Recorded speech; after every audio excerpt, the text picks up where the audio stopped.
All right, I think he's already regretting coming in here. Tye Richardson, ESPN, Arkansas. What's up, buddy? Boys, it's good to have not just one, but both of you guys in here. What's going on? The room got a little warmer, didn't it? You know, It's all the body. It's the body heat. The body heat. It's that our body's about to take in the hot chicken. That it's getting ready for the hot chicken. We're about to consume Yeah. in a little bit. So we're excited about that, but we were excited about Arkansas basketball. Another early exit. But they certainly seem tournament bound, though, right? Yeah, they're going to the NCAA tournament. Just a matter if they don't go to Lexington, where's the next spot? Because I think that's where I think they're going to go. Now, I know like based on seedings and you put teams in certain brackets based on where they've earned like 1 seeds, 2 seeds, but Right. from a television standpoint, Lexington, Kentucky is where you put them if you're the selection committee. Cal doesn't much care for SEC tournament anyway, does it? Yeah. I mean, so I think so. Here's where I come from on that. I talked about it this week on our show. Is like if you're a Kentucky fan and you hear that, I understand why you're angry because there's a lot of Kentucky fans that pay good money to come to Nashville to watch their team play. They take over. And yeah, it's Big Blue Nation. Arkansas fans, I mean, we had a good crowd today, and on Wednesday as well. But the goal is not that. I mean, the goal is the real tournament, which begins next Thursday. I mean, if you want to count Tuesday and Wednesday, you can, but it really begins on Thursday. Is Arkansas the second best basketball fan base in the SEC? Because I've seen about 6 different schools they claim that. Yeah, they are. I mean, you think of it to put in this perspective. I know Florida's got the 2 national championships under Billy Donovan, 2006, 2007. They've got a really good baseball program as well. I would honestly stack up Tennessee as the second best football, basketball, baseball school in this, and I say second best, like on equal footing as Arkansas, because like Tennessee fans care about all 3. Now they didn't give a crap about baseball until Vitello got there, and now he's done a phenomenal job, national championship. I didn't know they had a team. Yeah, I was up there 4 years. But I think this fan base, you're always going to be a football state in the Southeastern Conference, but basketball wise, whether it's Coach Richardson, Coach Sutton, now Coach Cal, Coach Muss. I mean, this state has always cared about basketball. There's great high school basketball in the state. Can't say the same about football all the time, but there is great high school basketball. Do you think the way it's structured let's keep it specifically for Arkansas, do you think you can be really good, and when I say good, like championship contender in all the sports? Or do you really have to go in on Tennessee, 1 or 2? Tennessee is Elite 8. Well, that's Tennessee. National championship. Oh, here we go. I knew this guy. There's tears to this thing, College football playoff.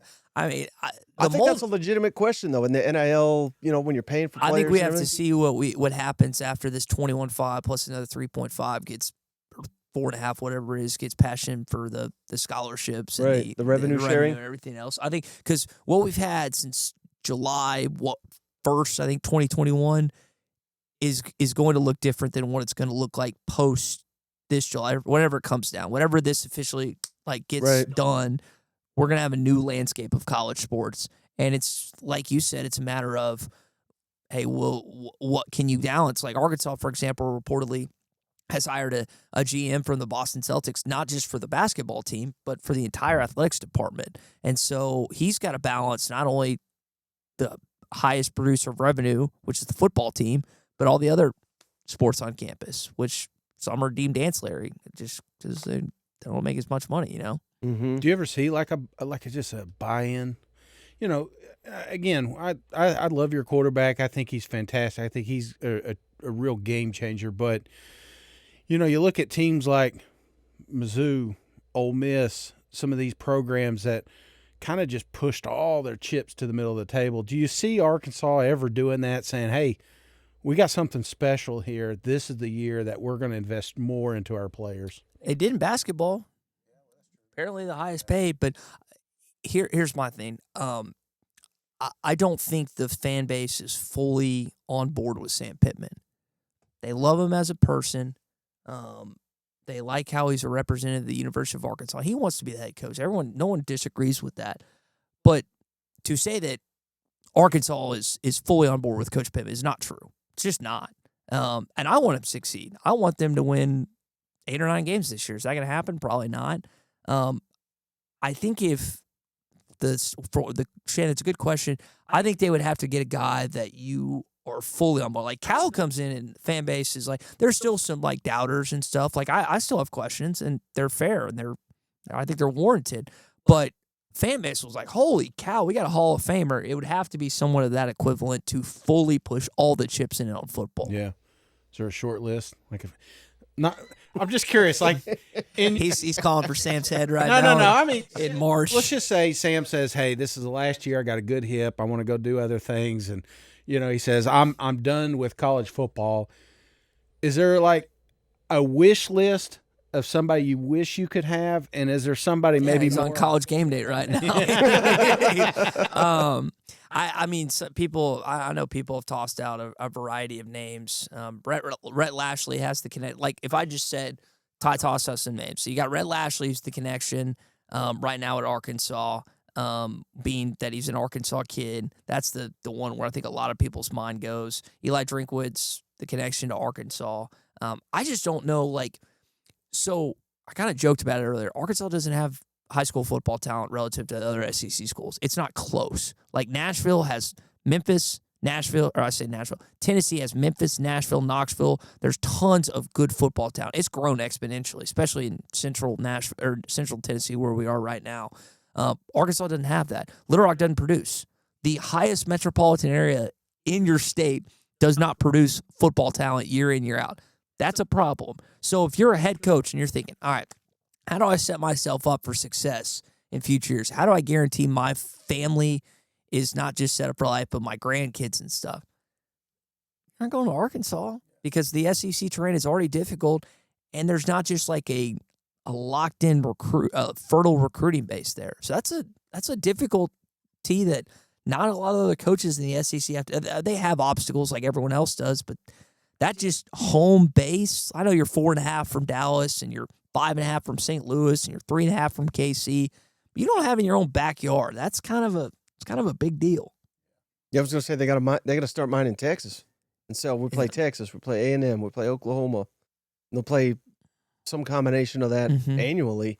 I think that would be their best strategy. And they've done that. I mean, they've recruited East Texas over the years, and you look at some of Arkansas's best team. I mean, it's filled with Texas kids, and you got to be able to do that. And, I mean, think about Tennessee. Tennessee goes outside of Tennessee when they've had their best teams. They get into Kentucky.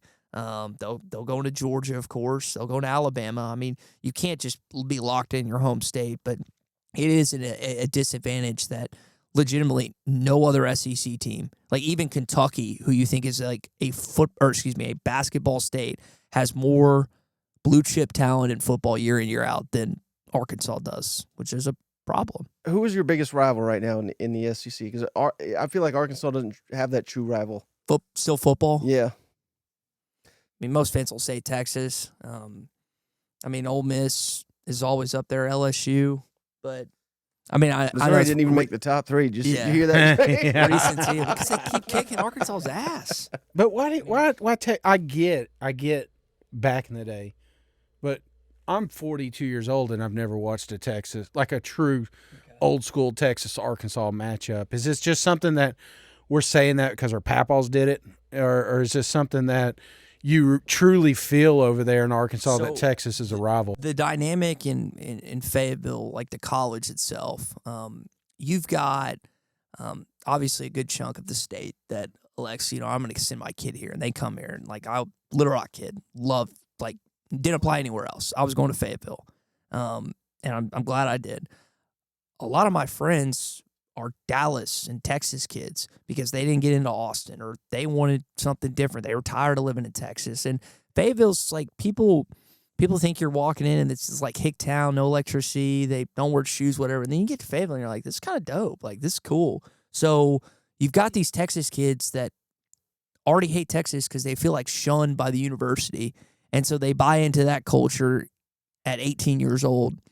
And you combine that with their ancestors or their friends, family, whatever, like you're talking about, that have hated Texas their entire lives because Arkansas was the little brother. Now, if you visit Northwest Arkansas, you realize it's not really a little. I mean, Austin's still Austin. I'm not saying that, but it's Northwest Arkansas has grown an insane amount in the last even 10 years. So isn't it annually on those lists of like best places in America to live? U.S. News listed, and we're in Nashville, Tennessee, which I would put up against a lot of other towns across the country. And U.S. News lists Fayetteville as the best SEC city to live in, like 3 years running, something like that. So to your question, it's like the combination of the old heads and the young bucks that like the hate festers, and then now you get to play these guys every year. So it's a big deal. Even though there was from 92 to, I guess they played some in between, but 92 to 2024, you didn't have that every year. And it's not an every year. It'll be 2 years on, 2 years off, 2 years off, but it's still that aspect, at least in football. If the SEC goes to 9 games, which it looks like they probably will, you're already shaking your head. That's not good for Arkansas. One more SEC game for you, but if they do, and they have 3 permanent rivals for each team, who does Tye want for 3 permanent rivals for Arkansas? I think just if we're going off proximity, Norman's 2.5 hours away. Austin, I mean, you just want to play Texas. Like I'd get ripped out for Arkansas fans if you didn't say Texas. For me, it's A&M, but I would probably you probably have to put LSU in that list. Again, proximity with Oklahoma, Old Town rivalry with Texas, and then the last one, LSU. You're gonna miss Jerry's World, dude. There's been so many. Think about this, Shane. Imagine going to a game pretty much every single year and knowing you're going to lose. That was since I was a sophomore in college. So freshman year, Johnny Manziel came to town. They lost by 12. It was a good game.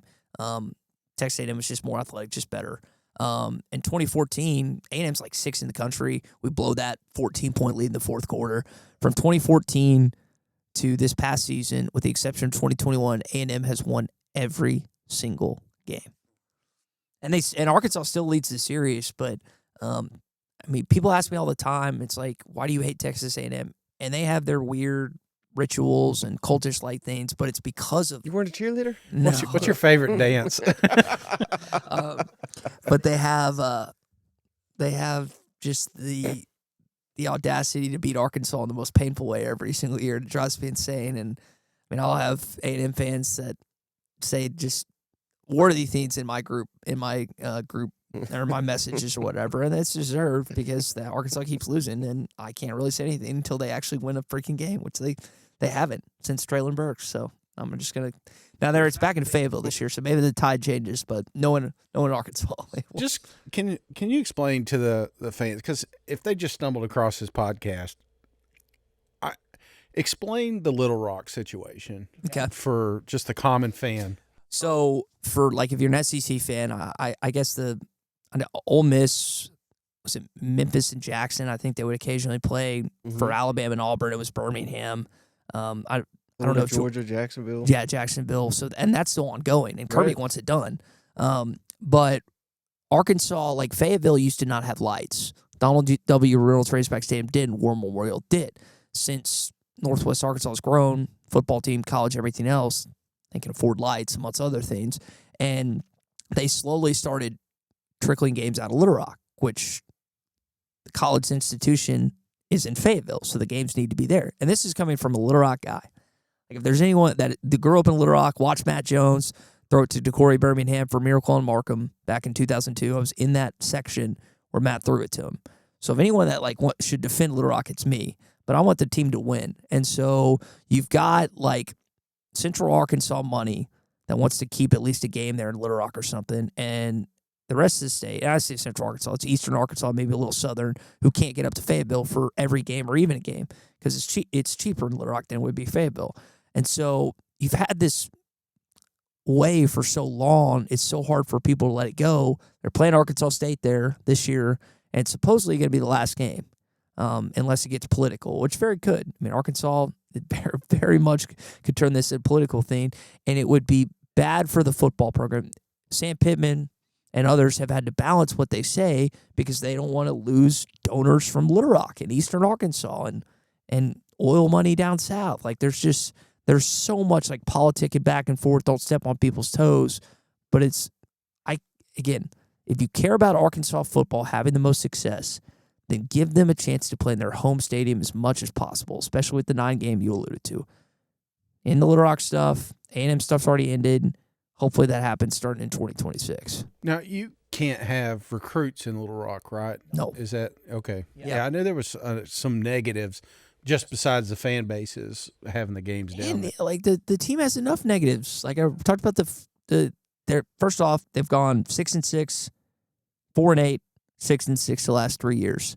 So if a kid's deciding between Arkansas or like Auburn, Alabama, Tennessee, or wherever else, do you think Arkansas is going to win that battle most of the time? Probably not. And then you're making it a bigger disadvantage for a kid to have less opportunities to visit your school.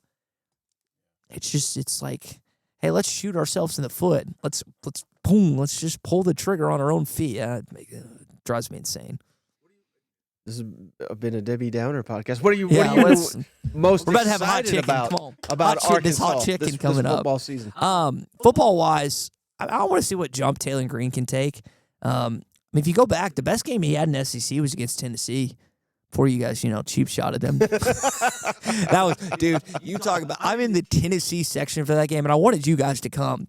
But I sat with Tennessee fans and my Arkansas buddies that game. So the dynamic was one of my best friends, he's dating and is now engaged to a Tennessee Volunteer. And so we are all, it's 3 Arkansas guys, or 4, and in the entire Tennessee section up cocked. So we're kind of getting cussed at a little bit, which is kind of, it's in our own stadium, which is kind of funny.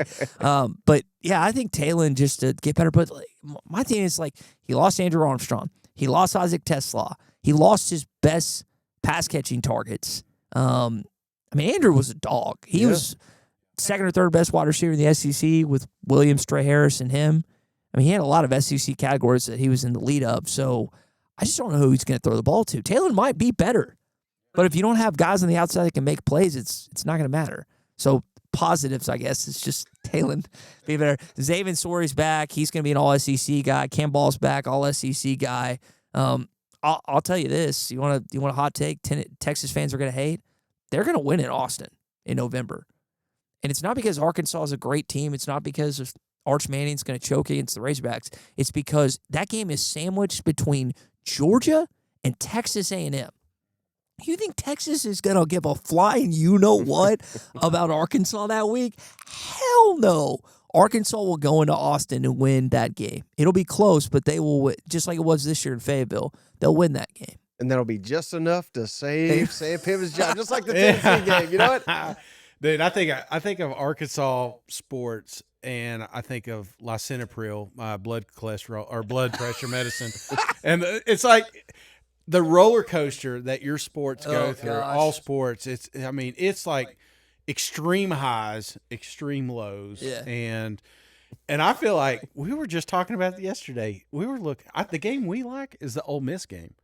Because of the lack of returning production that's coming back to Lane Kiffin's team, the fact you're getting them, week 3, I think having a guy like Taylor Green, second year in that system, that's the one I've got circled as the trap game. And you want to talk about a high of high, that's the Arkansas way, man. It's just knocking off an Ole Miss team early in the season. We used to love doing that. I'll tell you this. So we're in Oxford 2 years ago, and KJ throws that second pick. And I'm just thinking to myself, like, I'm just saying the worst words a human can say on the, not towards KJ, but just like to myself, like, I can't believe I did this, blah, blah, blah. And so do the post game in the Grove. I'm popping beers. I'm just like, I don't want to do this sober. Like, I need to have a little buzz to put me through this post game. So we get done and we go to the chicken on the stick, the gas station spot. And I've got the Arkansas plates. I've got the Arkansas polo I think I'm wearing. So I had not, with the exception of the 2 or 3 beers I drank during the post game, which was more of a gag than anything. Like, I was not going to get drunk and lose my job, but it was more like, hey, let's just have some fun, like you guys just did when popping it open. So I walk and immediately just get one of the Ole Miss frat kids just cusses at me. I'm just like, okay, this is going to be ongoing. And so we walk in, and it's me, my brother, who's a diehard, and our buddy Reed, who's also a diehard. And I'm like, okay, one of them is going to pop off. I've got to be careful because I know they're going to get called some slurs and all this stuff. And, like, I'm good. Like, if someone calls me something, I'm more thinking it's a joke or laughing. Like, I'm not going to – kid's 8 years younger than me. Like, what am I going to do? And so it happens, and I'm thinking, okay, it's about to be 3 on 50 in here, and we're gonna get our teeth kicked in. Luckily, it didn't escalate or anything. But to your point about Ole Miss, I hope that happens so I can we can walk in with our heads held high into the chicken on the stick gas station and give them a bleep all of y'all. Screw Ole Miss. Well, and we could cut this out, but I do got to ask you about Oh, a gosh. shirtless video that was floating around online. What were the conversations like when you got back to the office on that one?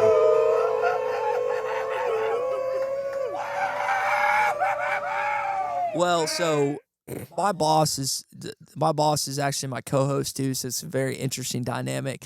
And I think I was gone the next week or next weekend. I can't remember what. Yeah, because we went to Phoenix that next weekend for the Waste Management. We were talking some golf earlier, and he got sent the video by one of my buddies, and he joked and was like, our owner saw this or whatever, and I knew he was like kidding or whatever, but my thing was I was so mad at that instance because I had a trip to Lexington figured out. We were going to do it. And then they started losing, and my buddies were like, nah, it's not worth the trip. And so they win the game. Not only win the game, they dominated that game. The shot just, they couldn't miss. And so I'm around my friends at our favorite place, Shameless Pub, Papa's Pub and Pizzeria, and I'm thinking to myself, like, why is no one reacting like we didn't just win a big freaking game? So I told them, it's like, if we win, I'm taking my shirt off and spinning around like a top. And they're like, you won't. You know, the classic, you won't. And I did. And it was great. So that moment I loved it, man. I mean, that's what sports I know is about. you text me. You guys both I text loved me. it. I absolutely loved it. And that's why we love this sport, because of we talked about lows to start the show, but it's the highs that we talk Basketball about. got me up. Football brought me down. Basketball got me up. Oh man, listen. You guys are so lucky, and I've said this, and there's been pushback. I mean, Danny White's the best AD in the SEC. That's why he's getting paid the $2 million or whatever he was. You think about the football team just went to the college football playoff. Now I know fans were ticked about what happened in Columbus, but we saw that team was the best team in the country. Your basketball team went to the Elite Eight for second or third time, maybe it's been more than that, program history, could have gone to a Final Four, and then your baseball team just won a national championship, which no one gave a rat. Like you said, no one knew y'all had a baseball team, and now people pack out Lindsey Nelson on weekends. That game in Fayetteville at the end of the year, y'all might want to make that trip. That game is going to be fun because Arkansas fans freaking hate Tony Vitello. I mean, it is something that I hope Dave and him get into a little. It's not going to happen. I hope they get into a scuffle though again. That'd be great. But yeah, as an Arkansas fan, so football starts this point. You're like, all right, basketball season, let's go. When the basketball team loses, all right, baseball season, this is our savior. And unfortunately, the last 2 years they've gotten bounced in their own regionals. So it can be very depressing as a Hog fan, and you don't always have a medicine that can be prescribed for that, Shane. Unfortunately. Is there any like you're looking at the schedule next year, and it's not easy. I mean, there's some easy schedules, and I use that. We did the top. What was it? The top 20. I think we had 42. How was it set up? The top. You talking about the toughest schedules? Yeah, the toughest schedules. Yeah, Arkansas every SEC, every team is top 25. Yeah, most Bill Connolly ranked it, yeah. And then he had 12 of the top 13 are in the SEC, which includes Arkansas, who plays Notre Dame, and for some reason at Memphis this year. And even, I mean, it's full of landmines because even Arkansas State, like, you should beat the hell out of them, but like that's like a fireable offense if you lose to. But let me ask you about that. For years and years, they wouldn't play that game. Now they would. And I always hate that. I always hate the lame excuse of like, well, Arkansas's got nothing to win playing this game. But, I mean, first of all, it's a game, right? Yeah. And, I mean, if you're not an Arkansas fan in that state, you're probably an Arkansas State fan. And I realize there's probably very, very few Arkansas State compared to Arkansas. But that's why you're playing the game. You're playing it for the state so you can have bragging rights over your coworkers and your relatives. And, I mean, it's just a damn game. Go out and beat the hell out of them. Frank Broyles, longtime athletics director at University of Arkansas, his thought was he didn't want to divide the state and have people cheering against the Razorbacks. And I'm paraphrasing what he probably actually said, but that's changed. They played in-state schools in baseball and basketball, and now football. Arkansas State will be playing the hardest they've ever played a football game in their entire life. And while the talent disparity is quite big, I tend to think that that's going to be. And so you're putting Pittman in this like situation where like, hey, let's go to Memphis and play one of the best group of 5 teams in the last decade. I mean, Silverfield will have himself a squad. They'll probably win double-digit games. I think they did it last year again, and one of those could be Arkansas. And then I'm forgetting. I can't remember the Memphis game. I think the Memphis game is right before. It is, Ole yeah. Miss, it's right. It's right. Yeah. So you got to do that and go to Little Rock. It's just the schedule is a fire me schedule. Oh, and by the way, like you said, defending national champ or defending runner up. They're coming to your stadium. Now that's awesome. Like Catholics, I don't know. It's Catholics versus convicts, Miami versus Notre Dame. I don't know if it's going to be Catholics versus rednecks. Like I don't know what they're going to do for Arkansas Notre Dame, but they got to find some hashtag or something. Arkansas fans honestly kind of would probably like to be called rednecks. I think it'd be funny, but has Notre Dame ever been to Fayetteville, to your knowledge? First time. Yeah. And Arkansas will get the return trip to South Bend in 2028. And, I mean, you got Notre Dame fans. Like, I've had 2 of them that have asked me for tickets. I'm like, you better get those now because they are going to be pricey. What a big game that would be, you know. I think starting the season, you know, I look at those like moments. Those are opportunities. And I'm moments sure, in time. Yeah, I think Sam Pittman's looking at that like, hey, you want to put the naysayers away early in the season, beat Notre Dame, you know. And that could happen. I really think it could happen. I think most years for a Notre Dame, it's like playing an SEC. Yeah. I think Notre Dame would be more like, we got to prove the doubters wrong, beat the SEC. I think it's flipped. It has flipped. I think it's Arkansas, like, let's beat the shit out of this independent, made it all the way to get the hell out of here, you know? All Vol fans are supporting the Arkansas State ass beating, you know. Lyle Jones over there. Yeah, what he was saying, they're going to be playing their hearts out. I was like, you right. know who the coach is, right? Like, who cares, you know? I was going to say, I forgot. They'll be 1% better, I'll tell you that. 8-7. Oh, wait, it was 8-4 like every year under Butch Jones. Yeah. Is that? I think he won 9 one year. Oh, yeah, Okay. yeah. But then he the- had a couple good seasons. But following 9 wins, he went 0-8 for the first time in SEC. Tennessee never gone 0-8 in SEC. He followed up a 9-win season going 0-8. We buckled. Mhm. We folded. Absolutely folded. It Yeah. That was, sounds like something we'd do.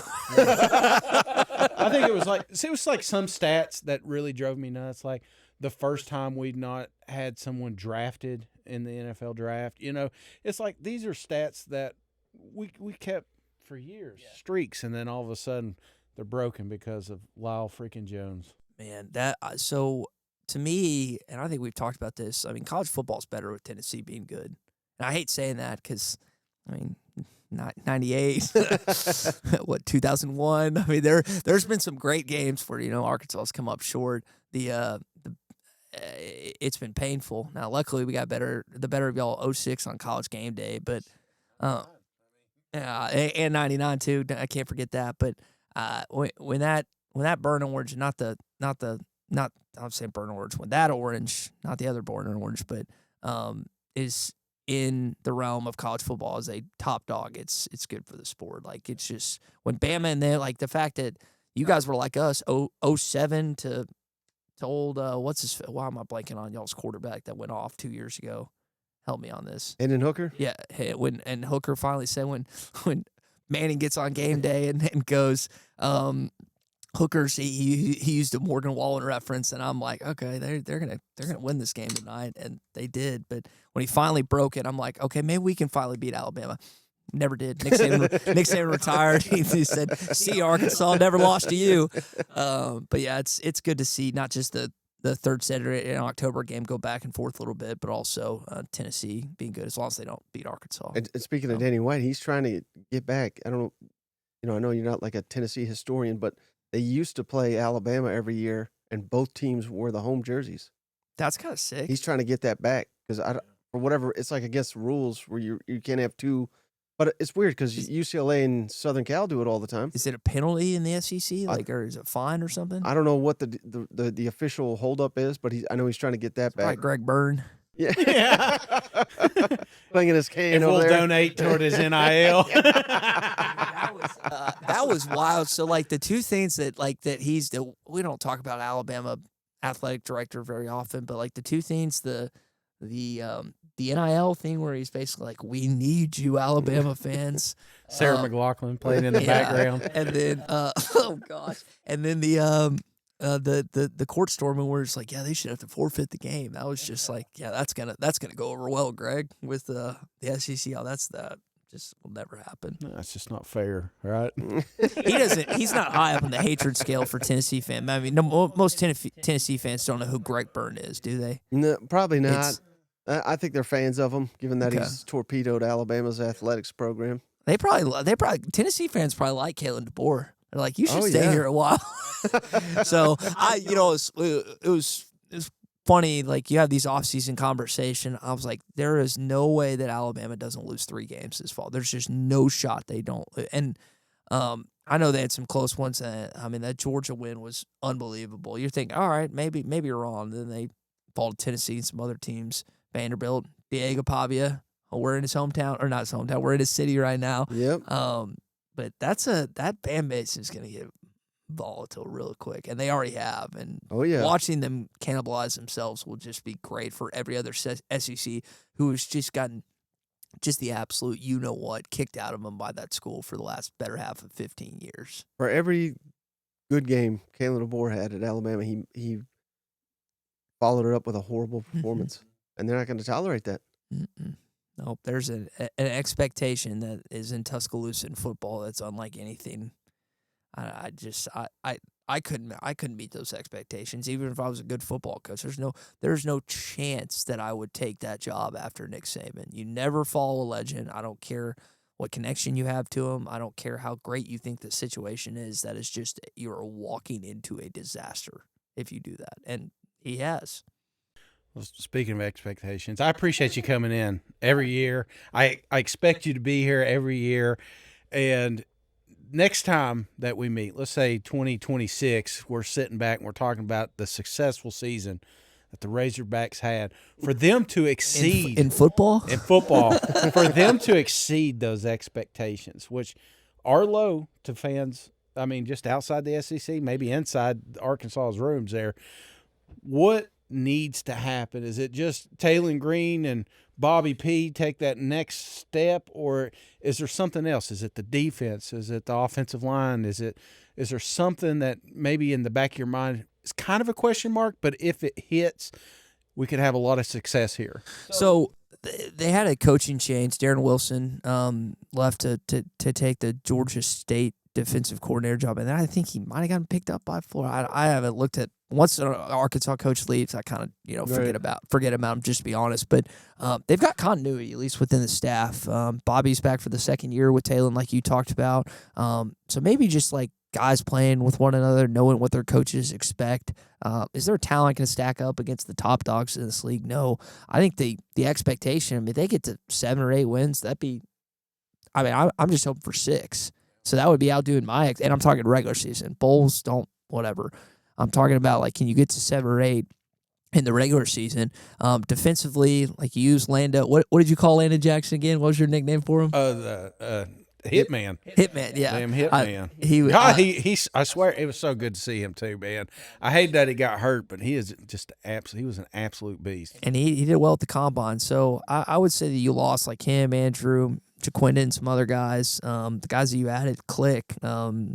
That just works. And that Taylon, I mean, if Taylon's, we talked about it a little bit, he's got to take that next step. I mean, you look at his SEC tape, and there's not like, and I say this jokingly again, but if he doesn't go down that Tennessee game, I think we say, all right, Taylon Green had a great game because he was keeping them in throughout. And I know Tennessee got thwarted for much of that game, only scored twice in the third quarter, but Arkansas would move the ball, and then they'd have a 4th down, go for it and fail, or they kick a field goal and miss it or whatever. It's just so Taylor's got to take that next step. He's got to be a top 6 quarterback in this league if you're going to meet those expectations. And the way that the QB room has kind of shifted in this league, it's there for him to take if he gets some help from his offense. And that line, man, line's got to be better. They added Corey Robinson from Tech, a couple other guys in the transfer portal as well, kind of mixing and matching. So you gotta go back to where you were in 2021. If they do that, they could.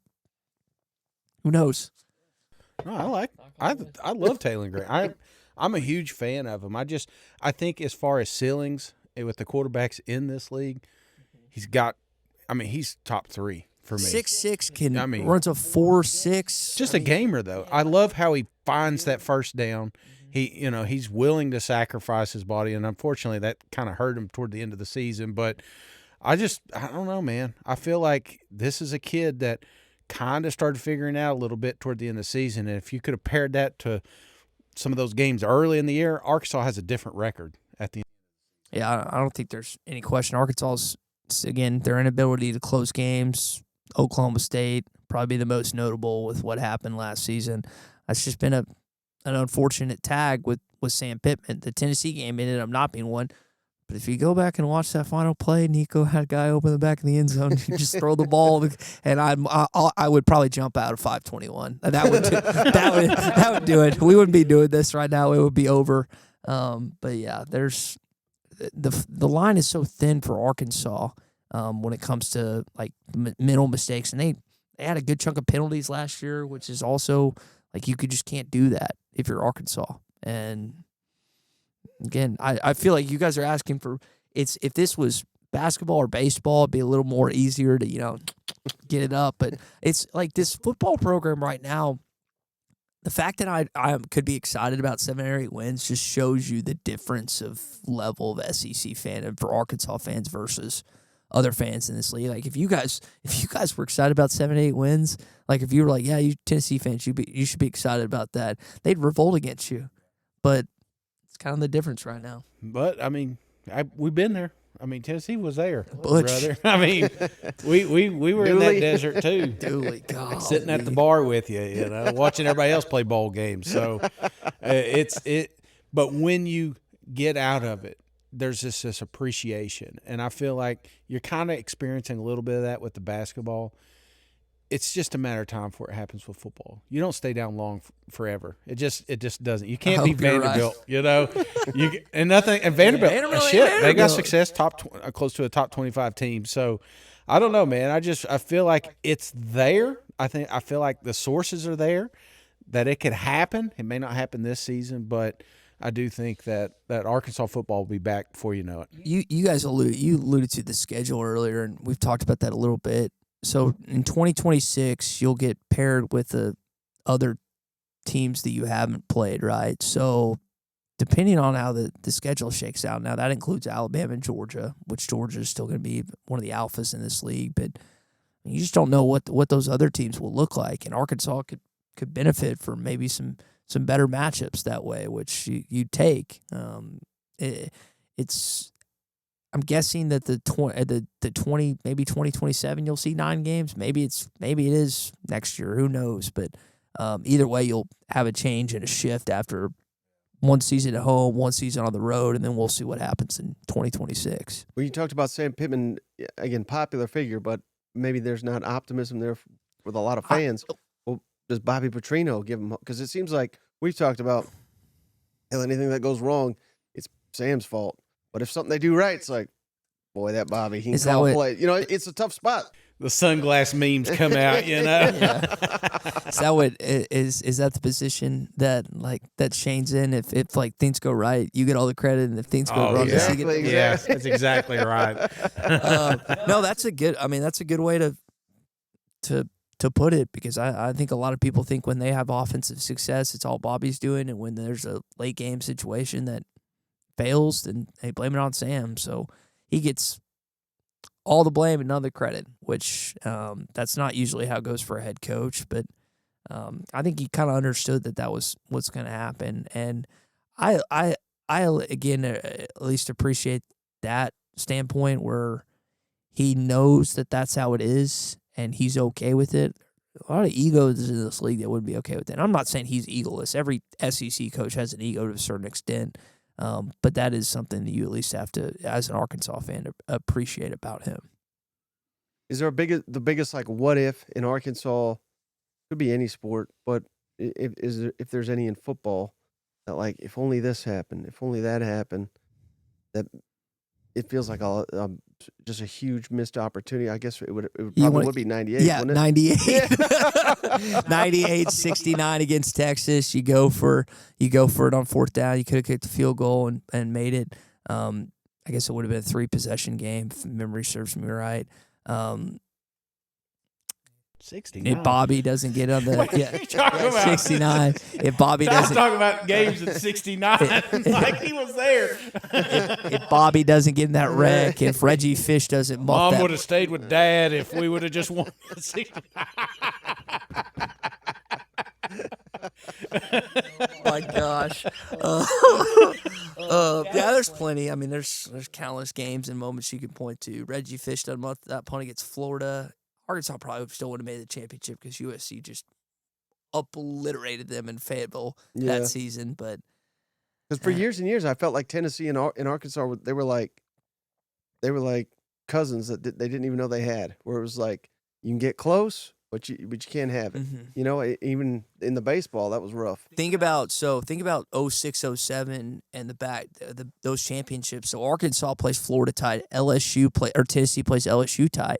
If that game is flipped, if it was Ainge in 2007, right? That made it to the champion. I mean, if Tennessee goes on to beat LSU, if Arkansas goes on to beat Florida, and I still don't think the Razorbacks would have made the national championship. But yeah, and you know what's odd? The oddest stat to me is what Arkansas's won 4 or 5 straight against Tennessee now in football. That is the most mind-numbing stat. Like, I can't even wrap my mind around how Arkansas has beat the Tennessee Volunteers in 5 straight football games or 4, whatever it is. It makes no sense. But Worst game of my life was an Arkansas game. I've said it. 2011. Yes. I mean, I'm sitting there, I'm watching dumb Derek Dooley sit on the sideline. I don't even know if he was on a stool or not, but I'm just thinking there was no transfer portal. You know, there was no we can turn this around in one offseason. It was substantially more speed on your side than ours, and I was like, this was the lowest. This is as low as it gets right here. Watching him dodge 12 tackles and jump off to an end zone on a punt return, one of the craziest punt returns ever. And that was when I started drinking right there.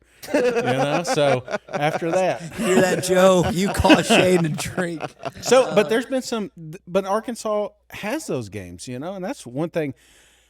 It's entertaining watching Arkansas because you can see some of these crazy upsets, and then on the other side, you can see some that you were supposed to win, and then for some reason you find a way not to. Yeah, I mean, last year didn't expect to win that game against Tennessee. They did. Didn't expect to win the game in Knoxville when you're down 14-0 to Josh Dobbs. They won that game. The 2011 game you mentioned, game day, I remember thinking Arkansas was going to put it on that night, and they did. But it's not typical. Even Jeremy Pruitt when he came in there to Fayetteville, and I was just kind of back and forth on that, but I guess that was 5 I was thinking of. But yeah, Arkansas's had some good moments. I don't want to make it act like that Arkansas football has been desolate and just wandering the wilderness for 100 years. But it seems like, you know how there's gaps, like there's gaps between good times. It seems like our gaps keep getting bigger and bigger and bigger, and then like Tennessee's get smaller and smaller. So it's like, good. All right, occasional bad, then good, occasional. And it's not necessarily like that for Arkansas. But it'd be nice. Who do Arkansas fans hate more, Lane Kiffin or Eli Drinkwitz? I still think it's Drink, especially after the Talon Green thing, which he backtracked on. I mean, he's insanely smart. Like, people think these football coaches are like they don't do stuff on purpose. He's incredibly intelligent, and I know. There's video of him walking up to Talon after the game, but and as someone that has trouble with the English language, I'm not gonna mess with anybody about messing up someone's name or butchering or whatever. But I think he knew what it was, and he knew what he was doing because they still won again. He's got tactics that sometimes are juvenile. Very like the worst was A&M. Did you? I don't know if you caught that, but they had a blanket put on it was in Theo Weiss's room, I guess. So A&M's got a corner, Will Lee, they call him the blanket. So it was an A&M blanket, and they wore the blanket out on the field, and then they lost, 41-0 or whatever. It was like, but who in the hell was, Drink did that. There's no way someone at A&M found out where Missouri was staying and then found out which room was Theo Weiss's, and I'm going to have this damn Will Lee blanket. I'm going to put it on the bed. There's no way in hell that happened. Yeah. I get it. The only side note is if you have kids, you understand it, because these are teenagers, 20-year-olds that you're trying to fire up and find some sort of motivation in, So I get exactly where some of it comes from. Now it comes off quirky and corny to us, but yeah, and I'm not defending him. But I see the angle. We stand on business, Shane. Yeah. You had to go there. Dude, I thought that was, how there's so much AI now. So you're thinking there's no way that's real. You just you hear something for the first time and you're like, there's no way in hell that he actually said that. And then he explains what it was a defender that he bet. He's like, all right, well, if y'all do this on defense, then I'll say this to Josh Heupel after the game. Dude, if I was Heupel, I would have cocked back and swung at him right there. And didn't Tennessee kick their ass like a year later? 2 years before. That was after. So when they meet again, when they redo the schedule, better damn believe Josh Heupel has got that filed away, and there will be no taking the foot off the gas if it's a successful season. I don't think. Yeah, they scored over 60 each time. I think Tennessee did on them the two matchups prior. Jeez Louise. So And I think he had it coming a little bit. You were talking about scheduling. I think that's something to really keep an eye out when they release these new schedules, because teams like Arkansas and Oklahoma, even Georgia, that just got smashed with these tough schedules. Then you're going to flip it around. You're going to say, okay, Texas, Mizzou, Tennessee, these teams maybe quote unquote got easier ways. I would expect them to kind of hammer them that first year, especially. Well, Ole Miss and Missouri still love to schedule cupcakes in their Power 5 games of consequence, so they'll still have easier schedules than most. But they got Tulane this year. Tulane. The Green Wave. They've actually, that was a good game until that fumble recovery. Yeah, I'm pretty sure Tulane almost beat them. Yeah. They've had, I don't want to make fun Maybe of that's Tulane. why they scheduled Tulane. They don't want to fuck around, Just enough of a comp, yeah. All right, anything else for Tye before we let him go here, Shane? No, man. We got to go eat. I'm withering away to nothing over here. Are you getting the shut the cluck up? Is that a really hot one? That's like I don't want to. That's the thing. I don't have any problem with hot items. You know what I'm saying? But then there's that line where it's just not enjoyable. So I want to have a little taste. So I'm probably not going to do something that will put me in a hospital. The hot is hot. Yeah, the hot is. Just the hot is hot. Just the regular hot, right? What? You So gotta what get is hot.